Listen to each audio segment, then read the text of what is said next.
नमस्ते, Sebastian लूसिडो 5 minute fresh start में आपका स्वागत है। मैं मत्ती 7 पद 13 में हूँ। इसमें लिखा है, संकरी द्वार से प्रवेश करो, क्योंकि चौड़ा है वह द्वार और चौड़ा है वह मार्ग जो विनाश की ओर ले जाता है, और बहुत से लोग उसमें प्रवेश करते हैं। क्योंकि संकीर्ण है द्वार, कठिन है मार्ग जो जीवन की ओर ले जाता है, और कुछ ही इसे पाते हैं। मैं बचपन में ही बच गया था, मैं शायद 19 साल का था, और मेरे पहले 18 महीने प्रभु ने मुझे हाथ से पकड़े रखा। मैंने टोलसा के बारे में सीखा, मैंने बाइबल स्कूल के बारे में सीखा, मैंने आप जानते हैं मैं अपने कैथोलिक धर्म से बाहर आ रहा था, चीज़ों को समझने की कोशिश कर रहा था। भगवान ने मुझसे बात की थी, मैंने उनकी स्पष्ट आवाज़ सुनी, और उन 18 महीनों में उन्होंने मेरे अंदर उस शिक्षण मंत्रालय के लिए एक नींव रखी जो हम आज हैं। मैंने कभी नहीं सोचा था कि मैं एक शिक्षक बनूंगा। मैंने सोचा था कि मैं एक मंडली में बैठूंगा, चेक लिखूंगा, चर्च का प्रबंधन करने में मदद करूंगा। मेरा मतलब है, एक बार जब मैं एक ईसाई के रूप में स्थापित हो गया, लेकिन 4 पाठ और एक भविष्यवाणी का शब्द मेरे ऊपर आया। ये एक पाठों में से एक है। मैं टुल्सा ओक्लाहोमा में एक चर्च में था। बहुत बहुत अच्छे शिक्षक थे और वह पढ़ा रहे थे। और जब मैंने इन शास्त्रों को देखा तो कठिन शब्द पृष्ठ से उभर आया। ये कहता है, संकरी द्वार से प्रवेश करो। तो विश्वासियों, संकीर्ण द्वार से प्रवेश करो, क्योंकि चौड़ा है द्वार और विस्तृत है मार्ग जो विनाश की ओर ले जाता है, या आप कह सकते हैं नरक, और बहुत से लोग इसमें प्रवेश करते हैं। क्योंकि संकीर्ण है द्वार, हम संकीर्ण को समझते हैं, है ना। हम समझते हैं कि यीशु ही एकमात्र मार्ग हैं। हम समझते हैं कि वही मार्ग, सत्य और जीवन है। कोई भी पिता तक नहीं पहुंचता सिवाय उनके माध्यम से। हम संकीर्ण को समझ सकते हैं, लेकिन फिर यह कहता है, और कठिन है वह मार्ग, ठीक है, जो जीवन की ओर ले जाता है, और कुछ ही इसे पाते हैं। वहां 2 शब्द हैं जिन्होंने मुझे तब डरा दिया था। मुश्किल, क्योंकि हर कोई कह रहा था, यो बस मेरे बाद ये प्रार्थना दोहराओ और तुम बच जाओगे। और वे रोमियो से पढ़ रहे थे कि जो कोई अपने मुंह से प्रभु यीशु को स्वीकार करता है और अपने दिल में विश्वास करता है कि परमेश्वर ने उसे मृतकों में से उठाया है, वह बच जाएगा। तो उस समय वह प्रार्थना दोहराना ही था जिससे आप मसीह के शरीर में आते थे। और एक व्यापक अर्थ में यह सही है, लेकिन प्रार्थना कहना आपको वहां नहीं पहुंचाता। प्रार्थना को जीना आपको वहां पहुंचाता है। तो यही कठिन रास्ता है।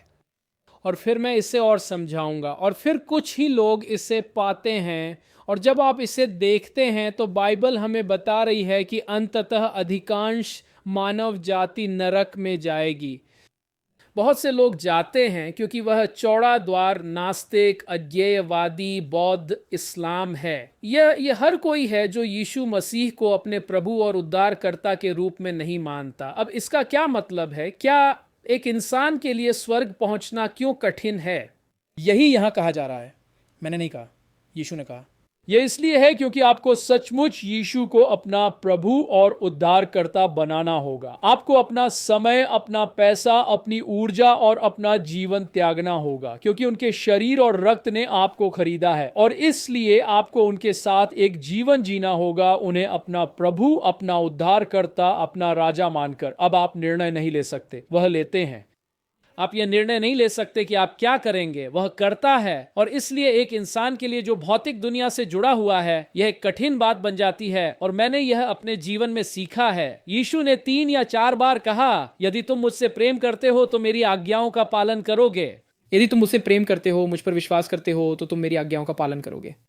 यदि तुम मुझसे प्रेम करते हो तो मेरी आज्ञाओं का पालन करोगे। आप जानते हैं, बाइबल में उन्होंने 2 बार कहा, यदि तुम मेरे शिष्य बनना चाहते हो, यदि तुम मेरा अनुसरण करना चाहते हो, तो तुम्हें स्वयं का त्याग करना होगा। तुम्हें त्याग करना होगा कि तुम क्या कर रहे थे, कहां जा रहे थे, क्या बनना चाहते थे, और अपने जीवन के साथ क्या करना चाहते थे।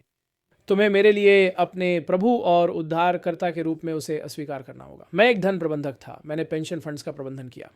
मेरे पूरे जीवन में मुझे सिखाने की यह खींचतान रही, और मैंने इसके साथ संघर्ष किया, यहां तक कि भगवान को मुझे सब कुछ छीनना पड़ा ताकि मुझे उस स्थान पर ला सकें जहां मैं उनकी इच्छा के अनुसार सिखाने के लिए तैयार हो जाऊं। तो अब मैं दुनिया का सबसे खुश व्यक्ति हूं, क्योंकि मैं हर दिन उठता हूं, भगवान के वचन को सीखता हूं, और सप्ताह के 7 दिन भगवान के वचन को सिखाता हूं।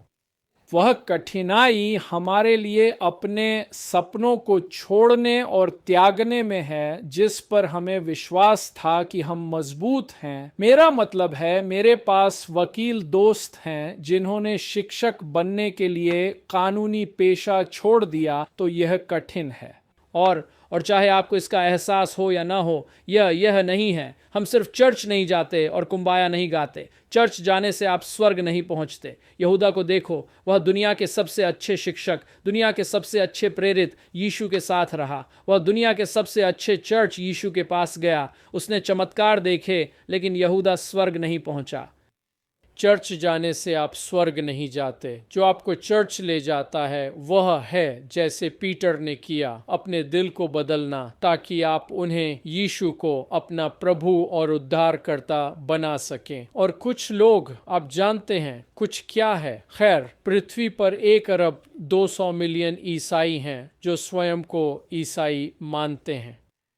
कुछ का मतलब क्या है? यह हर कोई नहीं, न तो आधे, न ही 3/4, नहीं, मुझे लगता है उन लोगों में से 80% या 85% स्वर्ग जा रहे हैं।